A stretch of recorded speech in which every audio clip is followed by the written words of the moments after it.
Παιδιά, είναι κάποιος ελεύθερος να πάμε για ένα κλαμπάκι απόψε?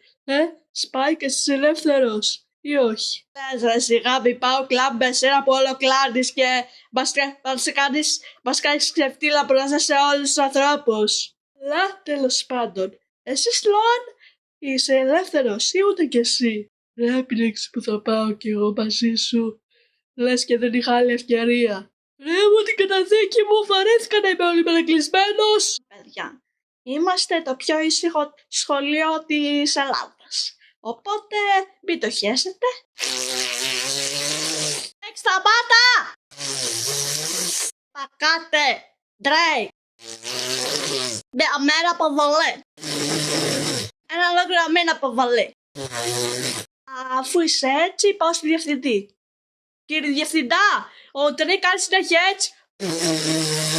Ναι, τον άκουσα, θα τον βάλω αποβολή. Δεν με θέλει κανένα χώρι. Δεν ξέρω γιατί. Είμαι όμορφη, ευγενική. Τι να μόλισα, δεν ξέρω γιατί. Εσύ τώρα φύγε και πας ενοχλείς. Γιατί ρε! Γιατί να φύγω, δεν έδειξα! Κύριε, πως πάει τα νεύρα, τι θέλεις να κάνω? Δεν έπεσε και δεν έπεσε. Δεν σκάσε. Και θα σκάσω, αφού δεν σε έφεσε τίποτα. Παναγία Χαχανούλη, βγάλε το σκασμό.